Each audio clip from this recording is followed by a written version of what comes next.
YouTube శ్రోతలకు అభినందనలు తెలియపరుస్తూ భగవద్గీత ప్రవచనములు ధారావాహిక 69వ భాగానికి స్వాగతం, సుస్వాగతం. ఈరోజు భగవద్గీత 7వ అధ్యాయము విజ్ఞాన యోగము 22వ శ్లోకం నుంచి ప్రారంభిద్దాం. అయితే ప్రత్యేకంగా గమనించవలసింది ఏంటిదంటే 20వ శ్లోకము, 21, 22, 23 ఈ 4 శ్లోకాలు కొంచెం అర్థం చేసుకోవడానికి ప్రయత్నించాలి మనం. ఈ 4 శ్లోకాల యొక్క సారాంశం ఏంటంటే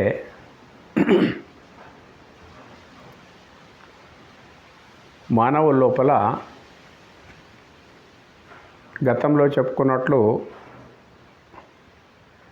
ఆర్థులు అర్థార్థులు ఎవరైతే ఉన్నారో వాళ్ళు ఒక గ్రూప్ అయిపోతే జిజ్ఞాసు జ్ఞాని ఈ ఇద్దరు కలిసి రెండవ గ్రూప్. అంటే మొట్టమొదటి వారు దేవునిది కావాలి, అంటే దేవుని సృష్టి లోపల ఉండేటువంటి భోగభాగ్యాలు, స్వర్గ సుఖాలు ఇలాంటి ముందు వస్తుంది. అది లోకాంతరాల యొక్క ప్రాప్తి. ఇవన్నీ ఏమిటి అంటే భగవత్ సృష్టిలో ఉండేటువంటి విశేషమైనటువంటి భోగభాగ్యాలు. అంటే బహిర్ముఖ దృష్టి. నిజమైనటువంటి ఆధ్యాత్మికం ఏంటంటే భగవంతునిది అయినటువంటి సృష్టి లోపల ఉండే ధారా, పుత్ర, క్షేత్ర, కళత్ర, ధన, కనక, వస్తు, వాహనాలు ఏవైతున్నాయి కదా, ఇవి నీవు వద్దన్నా, నీవు కావాలన్నా నీ ప్రాప్తం కొద్దీ ఇవి లభిస్తాయి అన్నట్టు మొత్తం మీద. అయితే ఇవి నశ్వరమైనటువంటి ఇంద్రియ విషయ భోగాలు, అవి స్వర్గ సుఖం యొక్క భోగాలైనా కానీ నశ్వరమైనటువంటి. కానీ మనసు బహిర్ముఖ దృష్టి లోపల ఉన్నప్పుడు ఆ ఆత్మసుఖం అనేటువంటిది పక్కకు నెట్టి ఇంద్రియ విషయ సుఖాల వైపే పరిగెడుతూ ఉంటాడు మనిషి. కాబట్టి ఒక్క మాటలో చెప్పాలంటే వీళ్ళ 2 భాగాలు విభజిస్తే దేవుడు కావాలా, దేవునిది అయినటువంటి భోగభాగ్యాలతో కూడుకున్నటువంటి సృష్టిలో ఉండే భోగభాగ్యాలు కావాలా. ఈ దేవతోపాసకులు అంటే అర్థం అదే. అంటే దేవుని యొక్క దివ్యత్వముతో మమేకమయ్యేటువంటి వాడు, దేవుని యొక్క దివ్యమైనటువంటి భోగాల ప్రాప్తే పరమ లక్ష్యంగా కలిగినటువంటి వారు ఎవరైతే ఉన్నారు కదా, వీళ్ళందరినీ దేవతోపాసకులు. దేవతలు అంటే ఎక్కడో మరి సృష్టిని వదిలి ఎక్కడో ఉన్నారు, సృష్టికర్తను కాకుండా దేవతలు ఎక్కడో ఉన్నారు అనుకోవడము అది సరి అయింది కాదు. ఎందుకు కాదంటే దేవుని యొక్క దివ్యత్వపు కేంద్రాలే దేవతలు. అది పంచమహాభూతాలు కావచ్చు, లోకాంతరాలు కావచ్చు, నవగ్రహాలు కావచ్చు. ఇవన్నీ ఏంటి అంటే సృష్టి లోపల ఉండేటువంటి సృష్టికర్త యొక్క దేవుని యొక్క దివ్యత్వము అనేటువంటి విషయం మనం అర్థం చేసుకొని దేవుడే పరమ లక్ష్యంగా ఉంటే దేవునిది మనకు ఇంకా కావాలని వేరేగా కోరుకునే అవసరం లేదు. దేవుడే నీకు కావాలన్నప్పుడు ప్రహ్లాదులు లాంటి వాళ్ళు వీళ్ళందరూ ఏం చేశారు, మొత్తం మీద దేవుడే కావాలనుకో, పరమభక్తులు మొత్తం మీద దేవుడే కావాలనుకున్నప్పుడు దేవుని యొక్క సృష్టి దేవుని లోపలే ఉందన్నట్టు.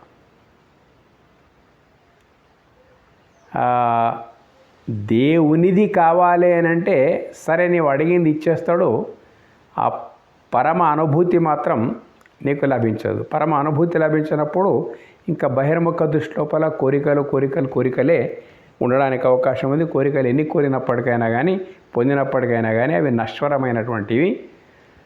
అందుకే వీటి దిక్కు దృష్టి ఉంచకుండా దేవుని వైపే, దేవునితో సమరసం కావాలనేటువంటి వాళ్ళు ఒకరైతే, దేవుని భోగ భాగ్యాలతో సమరసం కావాలనేటువంటి వాళ్ళు ఇంకొకరు. ఈ దేవుని భోగ భాగ్యాలతో సమరసం కావాలనుకునేటువంటి వాళ్ళు దేవతోపాసకులు, అంటే దేవుని యొక్క దివ్యత్వమే పొందాలని ఆకాంక్ష కలిగినటువంటి వాళ్ళు. వీళ్ళకు దేవుని యొక్క అనుభూతి దొరకకపోవచ్చు. దేవుని యొక్క అనుభూతి ఏదైతుందో, దేవుని యొక్క యథార్థ స్వరూపంతో సమరసమైనప్పుడు బయటికి పొందాలనేటువంటి వేరే చింత అనేటువంటిది ఉండదు. ఇది దేవతోపాసన. అంటే దేవతలు అంటే పొరపాటున కూడా దేవునికి ఇతరంగా ఎవరో ఉన్నారు కాబట్టి దేవునికి సంబంధం లేకుండా వాళ్ళు మనకేమని ఇస్తారు, ఇటువంటి ఒక బహిర్ముఖ భ్రమ అనేటువంటిది ఉంటుంది. అది పొరపాటు అని ఇక్కడ ఈ శ్లోకం లోపల వస్తున్నది. సత్తయా 22వ శ్లోకం. సత్తయా శ్రద్ధయా యుక్త తస్యారాధనమీహతే లభతే చ తతః కామాన్ మయైవ విహితాన్ హితాన్. అతడు అంటే దేవుని యొక్క దివ్యత్వమే కావాలి, దేవుని యొక్క దివ్య భోగములే నాకు కావాలనేటువంటి వాడు అతడు. అట్టి శ్రద్ధతో కూడుకొనిన వాడు. ఎటువంటి శ్రద్ధ? భోగభాగ్యాలే కావాలి, దేవుని యొక్క దివ్యత్వంతో సమరసం కావాలి. అణిమాదష్ట సిద్ధులు, నవమహా సిద్ధులు, రకరకాల పొందికలు ఏవైతున్నాయి కదా, వాటి ప్రాప్తి కొరకు శ్రద్ధతో కూడుకొనిన వాడై వాడిని పొందడం లోపలనే మిగుల శ్రద్ధ కలిగినటువంటి వాడు ఎవరైతున్నారో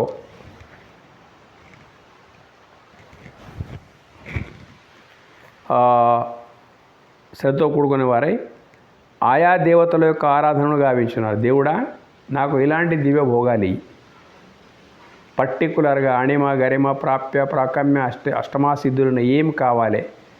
ఇంద్ర పదవి కావాలి, లేక దేవలోకం లోపల దివ్య భోగాలు కావాలి, పుణ్యలోకాల లోపలికి వెళ్ళిపోవాలి. ఇటువంటి దృష్టితోని ఆ శ్రద్ధతోనే కూడుకొనిన వాడే ఆయా దేవతల యొక్క ఆరాధనను గావించున్నాడు. వాటికే ఆరాధిస్తాను, అంటే దేవుని యొక్క దివ్య భోగాలనే సమీపిస్తూ ఉన్నాడు అన్నట్టు. అయితే చూడండి ఇక్కడ ప్రత్యేకత, మరియు నాచే విధింపబడిన ఆయా ఇష్టఫలములను ఆయా దేవతల ద్వారా పొందుచున్నాడు. సృష్టి అంతా కూడా దేవుని యొక్క దివ్యత్వమైనటువంటిది ఇంతవరకు చెప్పుకున్నాం మనము. అయితే అటువంటి జ్ఞానము మనకు లేకుండా సూర్యోపాసన చేసి సూర్యుని యొక్క సౌరశక్తులను, ఇటువంటి ఎన్నో దేవతలు, భూమిని ఉపాసించడం అంటే సమీపించడం, ఆరాధించడం, అగ్ని ఉపాసన, ఇవన్నీ పంచమహాభూతాలు ఏవైతున్నాయి కదా, వీటి యొక్క ఉపాసన ద్వారా ఆయా శక్తులను పొందుతున్నాము అని అసలైనటువంటి సృష్టికర్త వైపు దృష్టి లేకపోవడం అన్నట్టు. ఇట్లా ఉంటున్నారు, గావించున్నారు. అయితే మరి అవి ఇస్తున్నాయా? కాదు. మరియు నాచే విధింపబడిన, సూర్యుని వెనక ఉండేటువంటిది పరమాత్మ చైతన్యమే, చంద్రుని వెనక, గ్రహాల వెనక, పంచమహాభూతాల వెనక, లోకాంతరాల వెనక, అన్నిటి వెనక ఉన్నది సృష్టికర్త అయినటువంటి పరమాత్ముడు ఒక్కడే. మనము చూసినా చూడకపోయినా ఉన్నది ఒక్కడే. తల్లి శిశువుకు చనుబాలను ఇస్తున్నది అంటే వాడు అక్కడే దృష్టి ఉంటుంది, చనుబాలు ఇక్కడి నుంచి వస్తున్నాయని చెప్పేసి. కానీ ఆ పాల ఉత్పత్తి కొరకు తల్లి తింటున్న అన్నం యొక్క స్పృహ పిల్లోడికి ఉండదు. పాలు వస్తున్నాయి అనుకుంటాడు అంతే. అట్లాగే ప్రపంచం లోపల ఏది పొందాలన్నా పొందింపజేసేటువంటి సృష్టికర్త ఒకే ఒక్కడున్నాడు. మనము ఎన్ని రకాల ఏ దేవాలయాలకు పోయి, దేవాలయాలంటే అవి కూడా పూర్వము దేవతలంటే గురువుల యొక్క ఐక్యమైనటువంటి స్థానాలే. కానీ మనం అనుకుంటున్నాము ఈ గుడికి పోయి ఇది పొందినాము, ఆ గుడికి పోయి ఇదే పొందినాము, ఎక్కడెక్కడ దేవతలను మేము ఆరాధిస్తున్నాము, ఉపాసిస్తున్నాము. శ్రీశైలం పోయినాము, తిరుపతి పోయినాము, ఆ తర్వాత శబరిమలై పోయినాము, కేదార్నాథ్, చార్ధామ్, ఇవన్నీ ఏవైతే ఉన్నాయి కదా, వీళ్ళంతా కూడా గురుస్వరూపులే, వాళ్ళు ఐక్యమైనటువంటి వాళ్ళే. మనం అనుకుంటున్నాం నేను ఈ దేవుడి దగ్గర పోవడం వల్ల నాకు ఇది లభించింది అని చెప్పేసి, కానీ ఆ దేవతలు మరెవరో కాదు, దేవుని యొక్క ప్రతీకలే. మనం అనుకుంటున్నాం అన్నట్టు. ఎవరైనా కానీ ఒకప్పుడు గురువులాగా ఉండి వాళ్ళ ఐక్యమైనటువంటి స్థానాలే దేవస్థానాలు. ఇది మరవకూడదు. దేవునికి వదిలి మత్తాపర తరంన అన్యత్ కించిదస్తి ధనంజయ అన్నాడు. ఏది కించిత్తు కూడా నాకు ఇతరంగా లేదు, ఎక్కడ ఏది ఉన్నా అది నాదే. కానీ ఆ జ్ఞానం లేకపోవడం వల్ల, అట్టి జ్ఞానం లేకపోవడం వల్ల మానవులు ఇక్కడ దీని నుంచి పొందినా దాని నుంచి పొందినా ఇట్లా అనుకుంటూ ఉంటారు అన్నట్టు. ఈ దేవాలయం పోతే అది పొందినాము, ఆ దేవాలయం పోతే అది పొందిన, ఏదైనా పొంది ఉండవచ్చు, ఇచ్చేది మాత్రం ఒకే ఒక పరమాత్ముడే అనేటువంటి విషయం ఇక్కడ చెప్తా ఉన్నాడు. అతడు అట్టి శ్రద్ధతో కూడుకొనిన వాడై ఆయా దేవతల యొక్క ఆరాధనను గావించున్నాడు. మరియు నాచే విధింపబడిన ఆయా ఇష్టఫలములను ఆయా దేవతల ద్వారా పొందుచున్నాడు. ఇది దేవతోపాసకుల యొక్క తెలుసుకోవాల్సిన అంశం అన్నట్టు. బ్రహ్మం ఒక్కటే, పరబ్రహ్మం ఒక్కటే. ఎక్కడ చూసినా కానీ ఏ దాని వెనక ఉన్నప్పుడు కానీ చంద్రుని లోపల ఉండేటువంటి వెన్నెల, సూర్యుని లోపల ఉండేటువంటి తేజస్సు, భూమి లోపల ఉండేటువంటి సుగంధము, వాయువు లోపల ఉండేటువంటి అన్నీ మొత్తం కూడా నాకు ఇతరంగా ఏదీ లేదంటున్నాడు అన్నాడు.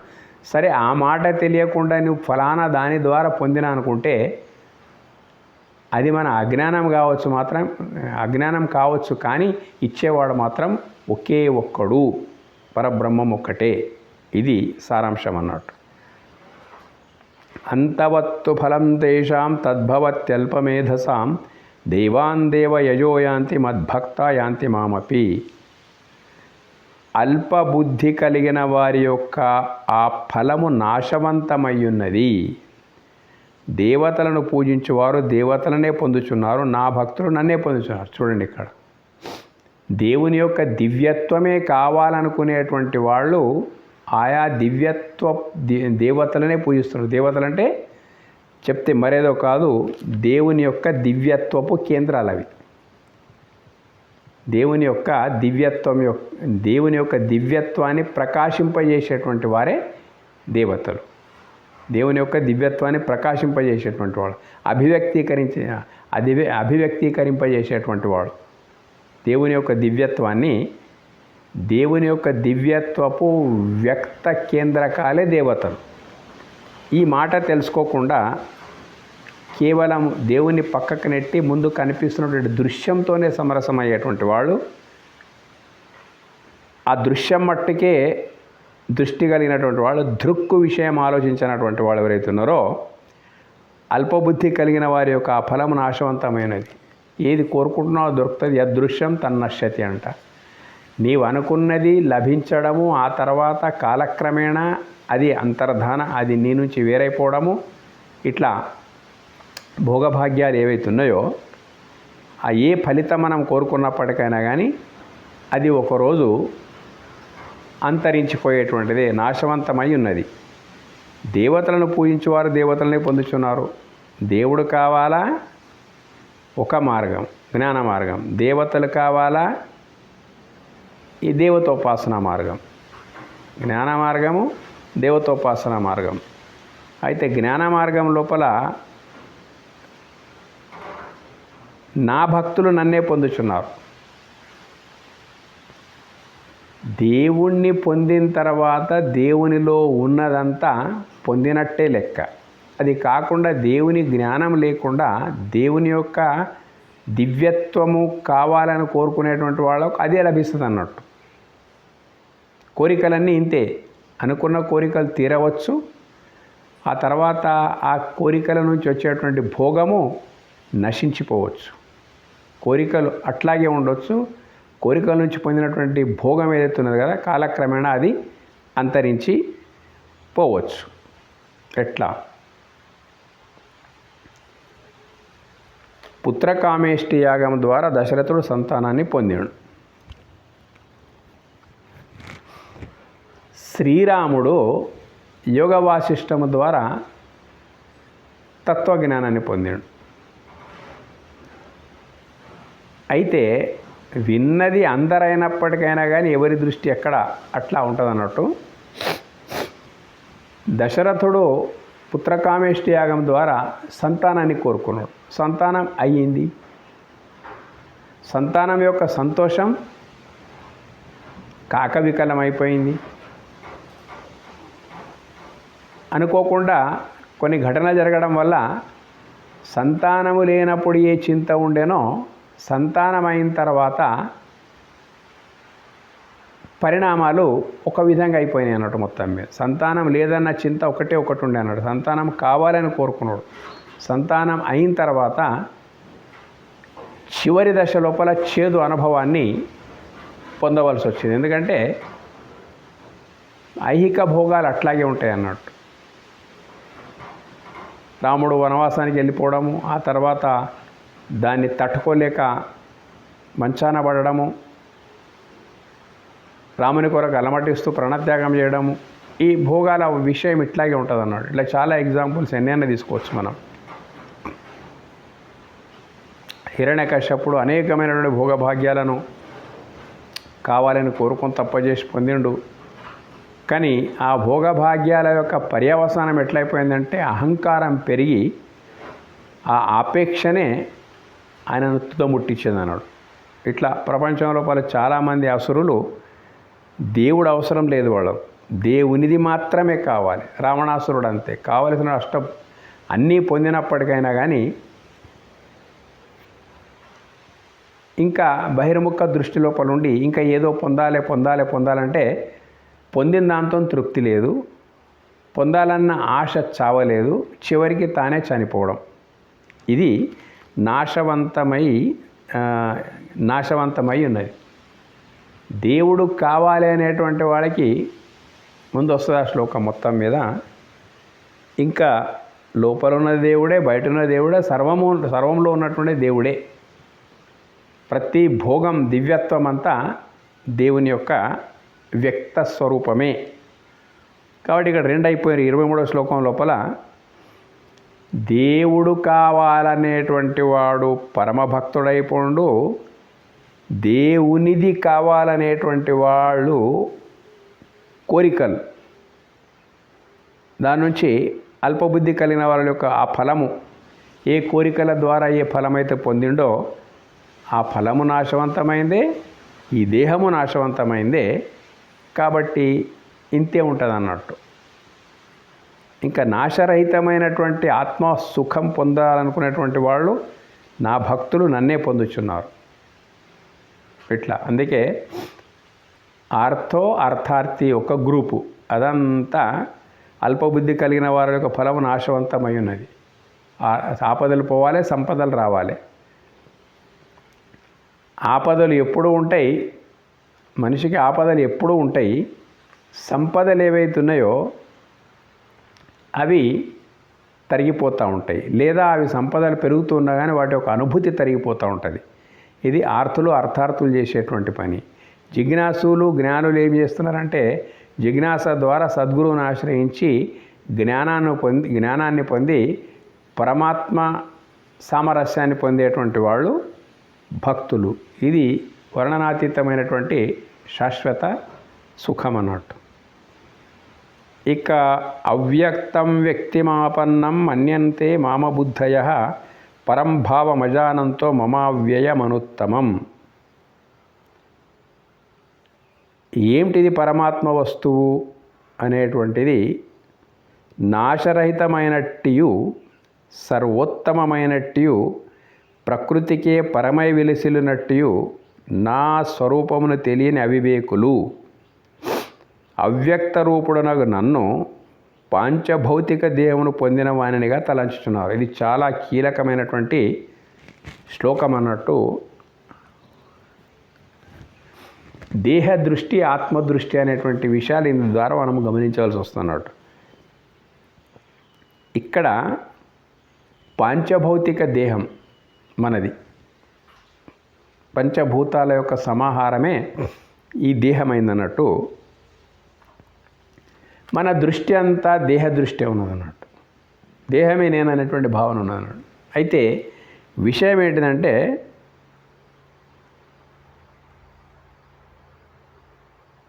ఈ దేహమే నేను అనుకుంటున్నప్పుడు వ్యక్తంగా ఉండేటువంటిది దేహమే, కానీ దేహం వ్యక్తంగా కనిపిస్తున్నప్పటికైనా కానీ దేహమే నేను అనుకోవడం ఒక పెద్ద అవివేకం అన్నట్టు. మరి దేహాన్ని ప్రకాశింపజేసే ఒక తత్వం ఉన్నది, ఆత్మతత్వం. ఇక్కడ జ్ఞానం యొక్క పరాకాష్ఠ ఉంది.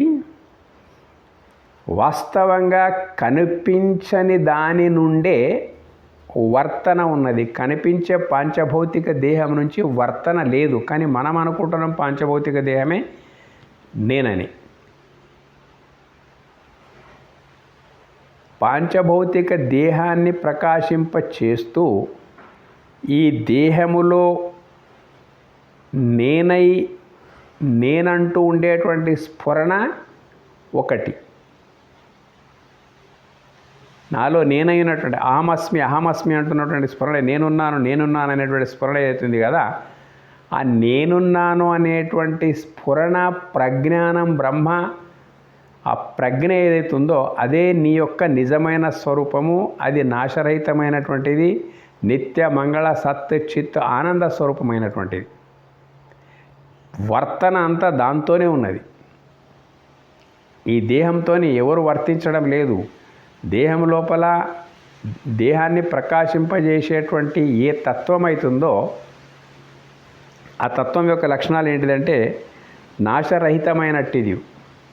ఈ దేహానికి మొదలుంది, దేహం తర్వాత ఉంటుంది, దేహములో దేహాన్ని ప్రకాశింప చేస్తూ ఉన్నది. ఇది దేహం కంటే మొదలున్నది, దేహం తర్వాత ఉంటుంది, దేహమును చైతన్యవంతంగా ప్రకాశింప చేస్తూ ఉన్నది. అయితే వర్తన ప్రతి ఒక్కరిది ఆ చైతన్యం వర్సెస్ చైతన్యమే వర్తన జరుగుతున్నది ప్రపంచం లోపల. చైతన్యమే లేదు ఈ పాంచభౌతిక దేహం లోపల. దీన్ని ప్రకాశింపజేసేటువంటి చైతన్యమే దేహాన్ని త్యజించింది అనుకోండి, అప్పుడు దేహంతో ఎలాంటి పని లేదు. ఇది అందరి అనుభవం లోపల అక్షర సత్యం అన్నట్టు. అయితే మన దృష్టి ఏముందంటే దేహము పడిపోతే నేను పోయినా, ఆత్మ దేహాన్ని వదిలిపెట్టేస్తే అక్కడ ఆత్మ అనే దృష్టే మనకు లేదన్నట్టు. కేవలము దేహము ఉండే, దేహము పాయే, ఇంతే దృష్టి. దీన్ని ఏమంటున్నారంటే అవివేకం అంటున్నారు. వివేకం అంటే ఏంటిది? సత్యం ఏదైతే ఉన్నదో అది తెలుసుకొని దాంతోనే వర్తన జరుగుతుందని గ్రహించడం. అసత్యం ఏంటిదంటే ఆ లోపలుండే ప్రకాశ జ్ఞానము లేకపోవడమే అవివేకం అన్నట్టు. వివేకం అవివేకానికి ఇంతే. వివేకవంతులు దేహాన్ని ప్రకాశింపజేసే అసలైన తత్వంతోనే మమేకమై ప్రపంచంలో వర్తిస్తూ ఉంటారు. అప్పుడు ఏ బాధలు ఎందుకు లేవంటే ఆ తత్వము, దానికి అసలైనటువంటి దేహాన్ని ప్రకాశింపజేసే తత్వానికి నాశనమే లేదు. అది అన్నిటికంటే ఉత్తమమైనటువంటిది. ప్రకృతికే పరమై వెలిసిలునట్టు. ప్రకృతికి పరము అంటే ప్రకృతి లేనప్పుడు అవ్యక్త రూపము లోపల అది ఉన్నది. దాని వ్యక్త స్వరూపమే ఈ ప్రకృతి. దేహము లేనప్పుడు ఆత్మ ఉన్నది, దాని యొక్క వ్యక్త స్వరూపమే ఈ దేహం. అయితే అది ఎట్లునంటే సర్వోత్తమమైనట్టు ప్రకృతికి పరమై వెలిసినట్టు. అది పరము అంటే ప్రకృతిలో ఏది కాదు, ప్రకృతినంతా ప్రకాశింపజేస్తున్నది. దేహములో, భౌతిక దేహంలో ఏది కాదు, కానీ భౌతిక దేహాన్ని ప్రకాశింపజేస్తున్నది ఆ పరతత్వం. అది ఎట్లా ఉందంటే నాశనం లేదు, దానికి నాశరహితమైంది, అన్నిటికంటే ఉత్తమమైంది, ప్రకృతికే పరమై వెలిసిలునట్టు. చూడండి, ప్రకృతి లేనప్పుడు కూడా అది ఉన్నది. దాని వ్యక్త స్వరూపమే ప్రకృతి. దేహము లేనప్పుడు కూడా అది ఉన్నది. దాని వ్యక్త స్వరూపమే పాంచభౌతిక దేహం అన్నట్టు. అయితే మనమేం చేస్తున్నాము? అవివేకంతో అవ్యక్త రూపంలో నన్ను వ్యక్తమైన దేహములో అవ్యక్తంగా ఉండే చైతన్యము ఏది ఉన్నదో 2వ అధ్యాయం లోపల వచ్చింది. అవ్యక్తాదేని భూతాని వ్యక్తమధ్యాని భారత అవ్యక్త నిధనాన్నేవ తత్రగా పరిదేవన. పుట్టుకకు పూర్వము అవ్యక్తం లోపలన్నది, పుట్టిన తర్వాత దేహము ద్వారా దేహరూపకంగా వ్యక్తమవుతున్నది. దేహ పతనమైన తర్వాత మళ్ళీ అవ్యక్తం లోపలికి వెళ్ళిపోతున్నది. అవ్యక్తమే అయి ఉంటుంది అన్నాడు మొత్తం మీద. ఇట్లా అవ్యక్త రూపుడు నన్ను మనం ఏం చేస్తున్నాము? ఏది ఉంటే దేహమున, ఏది లేకపోతే దేహం లేదు, దానికి దృష్టి లేదు. వ్యక్తరూపంగా కనిపించేటువంటి దేహమే నేననేటువంటి భ్రమ లోపల మనం ఉన్నాము. పాంచభౌతిక దేహంలో నేననేటువంటి పాంచభౌతిక దేహమును పొందిన ఈ దేహంనే నమ్ముకొని ఉన్నాము. కాబట్టి దేహమును నమ్ముకొనున్నా అని నీవు అనుకుంటున్నావు, కానీ దేహం అట్లాగే ఉన్నప్పుడు, లోపల ఉండే ఆత్మ పోయినప్పుడు ఈ దేహమును దేనికి పనికి రాకుండా ఎట్లయితే భావిస్తున్నామో ఈ దృష్టిని పెంపొందించుకోండి. దేహము నీవా, దేహము నీదా అనేటువంటి దృష్టిని మనం గమనిస్తే దేహములో ఉండే చైతన్యం నుంచే ప్రవర్తన జరుగుతూ ఉంది. ఏదైనా కానీ ప్రపంచం ప్రతి ఆ చైతన్యమే దేహాన్ని త్యజించిందంటే వర్తన లేదు. ఇప్పుడు మన దేహమునేనా, దేహాన్ని ప్రకాశింపజేస్తున్న ఆత్మనేనా అనేటువంటి విషయం ఇక్కడ చాలా స్పష్టంగా ఈ దేహమే నేను అనుకునేటువంటి వాళ్లకు ఒక పెద్ద మార్గదర్శనం అన్నట్టు ఇది.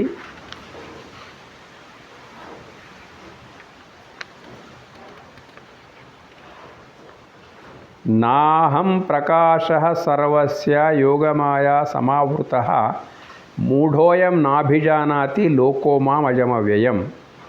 ఇక్కడ యోగ మాయచే బాగుగా కప్పబడి ఉండుటచే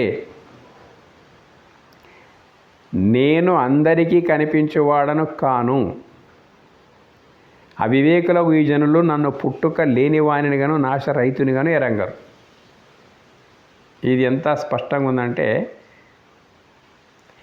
ఏది ఉన్నదో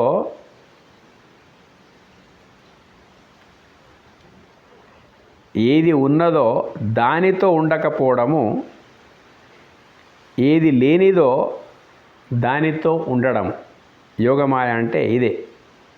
కలిసి ఉన్న పరమాత్మతోనే యోగ అంటే పరమాత్మ, ఆత్మ పరమాత్మ అంటే అది సిద్ధ వస్తువే అయి ఉన్నది. మాయచ్చే అంటే ఉన్నది లేనట్టు, లేనిది ఉన్నట్టు తోపింపజేసేటువంటిదే మాయ. యోగమాయ అంటే పరమాత్ముని యొక్క వ్యక్తరూపమే ఆత్మ. ఎలాంటి ఇంకా సిద్ధ వస్తువు పొందాలి అనేటువంటి ప్రశ్నకు ఆస్కారమే లేదు అక్కడ. యోగమాయచే ఉన్నదంతా సర్వము ఖలు విదం బ్రహ్మ. నీ ఆత్మ ఉంటేనే నీ ఉన్నవు, లేకపోతే నీవు లేవు. అంటే ఆత్మరూపుడవై ఉన్నావు. ఆత్మ అంటే మరేదో కాదు, పరమాత్మ యొక్క ప్రతిబింబమే. పరమాత్మ బింబమైతే ఆత్మ ప్రతిబింబము. ఈ అనుభూతితో మనం శూన్యమై ఉండడం ఏదైతుందో అదే మాయ. యోగ మాయ అంటే అర్థం ఏంటిదంటే, కలిసే ఉన్నావు నాయన, కానీ అనుభూతి లేదు. ఇదే యోగమాయ. యోగ అంటే కలిసే ఉన్నావు, అదే అయి ఉన్నావు, అయినప్పటికైనా దాని అనుభూతి లేకపోవడం. బాగుగా కప్పబడి ఉండుచే మొత్తం ప్రపంచమంతా దేహ దృష్టితోనే అలరారుతున్నది అని అర్థం అన్నట్టు. అందరికీ కనిపించేవాడను కాను. దేహము కనిపిస్తూ ఉన్నది, దేహాన్ని ప్రకాశింపజేసేటువంటి ఆత్మ కనిపించడం లేదు. కానీ కనిపించకుండా ఉన్నది అదే, కనిపిస్తున్నది అది కాదు. మనము కనిపిస్తున్న దేహము వైపే దృష్టి ఉన్నది మనది. దేహాన్ని ప్రకాశింపజేసే ఒక తత్వం అనేటువంటి దృష్టి మనకు ఆ తత్వం మరేదో తత్వం అనే మాటల్ని అర్థం ఉన్నది. తత్ అంటే ఆ పరమాత్మ వస్తువు, త్వం అంటే నేను. ఇది కలయిక. తత్వం అనేటువంటి అర్థం మనం చూస్తుంటే కలిసే ఉన్నది, విడిపోయి లేదు. అయినప్పటికైనా కానీ దాని అనుభూతి మనకు ఉండడం లేదు. దీని పేరే యోగమాయ. బాగుగా కప్పబడి వచ్చే బహిర్ముఖ దృష్టి ఇది. నేను అందరికీ కనిపించేవాడను కాను. అంటే అందరికీ అంటే అందరూ కూడా దేహమే నేను అనుకునేటువంటి భావన లోపల ఉన్నారు అన్నాడు. అందరికీ కనిపించేది దేహమే. దేహాన్ని ప్రకాశింపజేస్తున్న తత్వము కనిపించదు. కాబట్టి జిజ్ఞాసు అయినటువంటి వాడెవడైతున్నాడో ఆ తీవ్ర జిజ్ఞాసతో ఉండి సద్గురువు ద్వారా, సత్సాంగత్యము ద్వారా అపరోక్షానుభూతి అంటే ప్రత్యక్షమై ఉన్నటువంటి ఆత్మానుభూతి ఏదైతున్నదో పొందుతా ఉన్నాడు. అందరికీ ఇది సాధ్యం కాదు. అవివేకులకు ఈ జనులు నన్ను ఏమైపోతున్నది, చావు పుట్టుకలతో కూడుకున్న దేహమే నేను అనుకుంటున్నారు. ఇది అవివేకం అన్నట్టు. ఏమంటున్నాడు ఇక్కడ, ఆ అవివేకులకు ఈ జనులు నన్ను వాస్తవమైనటువంటి నీలో నేనై ఉన్నటువంటి, ఇది అర్థం చేసుకోవాలి భగవద్గీత. ఎక్కడ నేను అని వచ్చిందో అక్కడ నీలో నేనై ఉన్న తత్వమే వాస్తవం అన్నట్టు. ఇది ఒక్క మాట అర్థం చేసుకుంటే భగవద్గీత చాలా సులభంగా అర్థమైపోతున్నది. ఇప్పుడు కృష్ణుడే నేనంటున్నాడు, కృష్ణుడు దేవుడు అంటే అతడే చెప్తా ఉన్నాడు నీలో నేనై ఉన్నది నేనే అని చెప్పేసి. ఎక్కడ భగవద్గీతలు నేను నేనని వస్తున్నదో అది నీ లోపల నేనంటున్న తత్వం వైపే మనం గ్రహించాలన్నట్టు. కృష్ణుడు నేనన్నాడు అంటే అతడు ఇప్పుడున్నాడా? లేడు. మరి ఎవరికి అంటున్నట్టు లెక్క? కృష్ణుడే పరిపూర్ణ స్థితి లోపల ఉండి నాలో నేనంటున్నదే పరతత్వం అనేటువంటి అనుభూతి లోపల ఉండి అట్లాగే మీరు అనుకోండి అని చెప్పేసి అంతటి అద్వైత అపరోక్ష అనుభూతి లోపల నుండి చెప్తా అన్నాడు. అది మనం కూడా వర్తింపజేసుకోవాలన్నట్టు. కాబట్టి అవివేకులకు ఈ జనులు, వివేకం లేదు మనకు, లేకపోవడం వల్ల చావు పుట్టుకలతో కూడుకున్న దేహమే నేను అనుకుంటున్నాం. కానీ వాస్తవంగా దేహానికి చావు పుట్టుకలు ఉండవచ్చు. దేహాన్ని ప్రకాశింపజేసేటువంటి చైతన్యంకు చావు లేదు, పుట్టుక లేదు. నజాయతే మ్రియతే వా కదాచిత్ నాయం భూత్వా భవితా వాన భూయ. కాలాతీతమైనటువంటిది. నిన్న, ఈ పొద్దు, రేపు ఇదంతా మనఃకల్పితము, మనసు ద్వారా కల్పించబడినటువంటిదే కాలం అన్నట్టు. ఈ మనసును దాటిపోతే అది కాలాతీతమైనటువంటిది. అంటే కాలము అనేటువంటిది కల్పన కేవలం. మనసు ఉంటే కాలం ఉన్నది, మనసు లేకపోతే కాలం లేదు. కాబట్టి మనఃకల్పితమే కాలము. కాలముకు అతీతమైనటువంటిది, కాలాతీతమైనటువంటిది అన్నప్పుడు ఇంకా దాన్ని అనుభవం లోపల మనం అర్థం చేసుకోవాలి. దానికి పుట్టుక లేదు, నాశనం లేదు. జాతస్య మరణం ధ్రువం. ఏది పుడుతుందో అది మరణిస్తుంది, ఏది పుట్టదో దానికి మరణం లేదు. కాబట్టి దేహానికి పుట్టుక ఉన్నది, చావున్నది.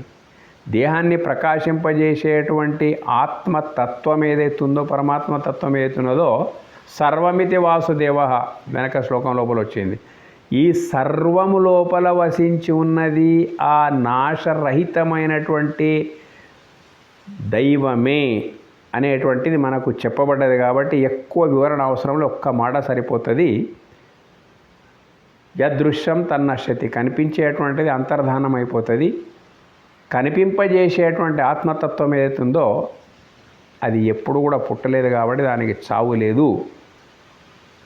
చావు పుట్టక లేనివని నాశరహితునిగాను ఎరగరు. వీళ్ళు ఎరిగేదంతా, మానవులు ఎరిగేదంతా దేహమును మాత్రమే ఎరుగుతూ ఉన్నారు. కానీ దేహ మూలమైన ఆత్మను మాత్రం వీళ్ళు ఎరగరు. ఉన్నది అదే, ఉన్నది లేనట్టు లేనున్నట్టు తోపింపజేసేదంటే ఉన్నది ఆత్మ, దాని అనుభూతి లేదు. అది లేకపోతే దేహమే లేదు, కానీ దీని అనుభూతి మాత్రమే మనకున్నది. ఇదే యోగమాయ అంటే కలిసి ఉన్నా లేనట్టు. యోగమాయకు స్వప్నం కూడా మంచి దృష్టాంతం అన్నట్టు. అది యోగమాయకు మంచిగా అర్థం చేసుకోవచ్చు మనము. యోగమాయ అంటే ఉన్నది లేనట్టు లేనిన్నట్టు తోపింపజేసేటువంటిది. నీ ఇంట్లోనే నీ ఉన్నప్పటికైనా కానీ నీ ఇంట్లో నీవు లేనట్టు కలగంటున్నావు. ఉండి లేనట్టు కలగనడమే మాయ. మాయ అంటే ఇది స్పష్టంగా అర్థమైపోతుంది.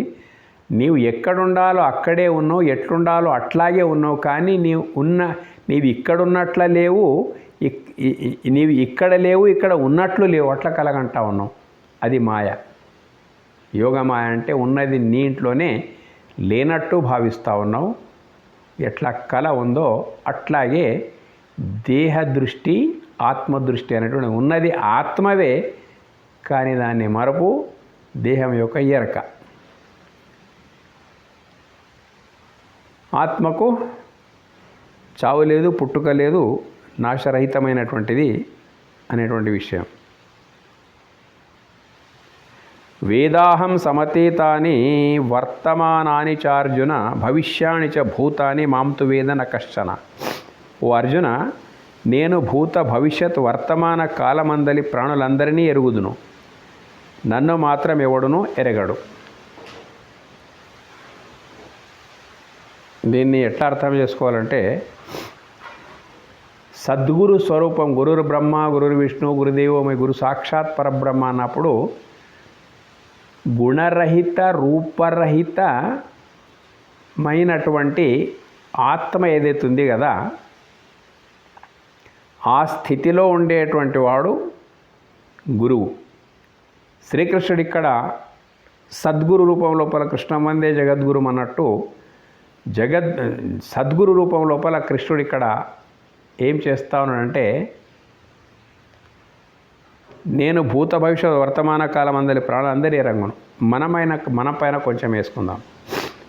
గత జన్మ లోపల ఏమేమి అనుభవించినామో, ఏమేమి దర్శించినామో ఇప్పుడు మనకు జ్ఞాపకం లేకపోయినా కానీ అదొకటి ఉంది అన్నట్టు. భూతం లోపల ఏదో ఒక దగ్గర ఉన్నాము, ఏవేవో చూసినామో మరపు వచ్చేసింది. వర్తమానం లోపల ఏమేమో చూస్తూ ఉన్నాం, ఏమేమో చేస్తూ ఉన్నాం, మొత్తం మీద ఇది సరే కొన్ని జ్ఞాపకం ఉన్నాయన్నాడు. భవిష్యత్తు లోపల కూడా ఇంకొక జన్మకి వెళ్ళిపోయిన తర్వాత అక్కడ కూడా ఏమేమో ఉంటాయి. మొత్తం మీద భూతం లోపల అనుభూతి ఉంది, వర్తమానం లోపల అనుభూతి ఉంది, భవిష్యత్తు లోపల కూడా ఒక అనుభూతి ఏదో ఒకటి మనకు ఉంటుంది. ప్రాణులందరినీ ఎరుగుదును. ఇవి మనకు మరపున్నది. అదే కారణీకులు ఎవరైతున్నారో, కారణ జన్మలు ఎవరైతున్నారో వాళ్లకు తలంచుకుంటే వెనక ఏమున్నది, ముందు ఏమైపోతుందో కూడా తెలుసు అన్నట్టు. మొత్తం త్రికాలజ్ఞుడు వాడు. అది ఉండాలనేం రూల్ లేదు. నీ ఆత్మతత్వాన్ని నువ్వు తెలుసుకుంటే చాలు. శ్రీకృష్ణునికి భూత భవిష్యత్ వర్తమానాలు తెలిసి ఉండొచ్చు, నీకు తెలుసుకోవాలని ఏమి లేదు. కాలాతీతమైన ఆత్మవే నీవై ఉన్నప్పుడు కాలాంతర్గతమైన భూత భవిష్యత్ వర్తమానాలు ఇంకెందుకు? ఒక వర్షం తెలిసినటువంటి కారణ జన్మలు ఉంటే ఉండవచ్చు, అది నువ్వు తెలుసుకోవాలనే అవసరం ఏం లేదంటే కాలాతీతమైన పరతత్వమే నీవై ఉన్నావు. నీ అస్తిత్వమే పరతత్వము కాలాతీతమైనటువంటిది. ఈ జ్ఞానం నీకుంటే చాలు. త్రికాల జ్ఞానము మనకు అవసరం లేదు. అవసరం ఉన్నటువంటి మహాపురుషులు ఉంటే ఉండవచ్చు, నన్ను మాత్రం ఎవడును ఎరంగడు. నేను భూత భవిష్యత్ వర్తమాన కాలమందలి ప్రాణులందరినీ ఎరుగుందును, నన్ను మాత్రం ఎవడును ఎరగడు. ఇప్పుడు మనం సింపుల్గా తీసుకుందాం. అందరినీ ఎరుగుతూ ఉన్నాం. అందరినీ ఎరుగుతూ ఉన్నప్పటికైనా కానీ అందరినీ ఎరుగుచున్నటువంటి దానికి కారణమైన ఆత్మతత్వాన్ని మనము ఎరగడం లేదు. నేనయ్యి ఎంతో తెలుసుకుంటున్నా ఉన్నా. నేనుగా ఉండి ఎన్నో విషయాలు తెలుసుకుంటూ ఉన్నా అన్నట్టు. కానీ నన్ను నేను మాత్రం తెలుసుకోవడం లేదనేది ఈ శ్లోకం యొక్క సారాంశం. నేనుగా ఉండి ఎన్ని తెలుసుకుంటున్నప్పటికైనా కానీ ఆ తెలివికి కారణమైనటువంటి ప్రజ్ఞానం బ్రహ్మతత్వాన్ని నేను తెలుసుకోవడం లేదు. నన్ను మాత్రం ఎవడో ఎరగడంటే అక్కడ దృష్టి లేనటువంటి వానికి ఆ తత్వమే అర్థం కాదు. నేనుగా ఉండి బాహ్యంగా అన్నీ తెలుసుకుంటున్నాను, కానీ నన్ను నేను తెలుసుకోవడం లేదు. అదే ఈ శ్లోకం యొక్క సారాంశం అన్నట్టు. మొత్తం మీద ఈ రకంగా కొంచెం చాలా విజ్ఞాన యోగం ఇది కాబట్టి ఆలోచించవలసి వస్తుంది.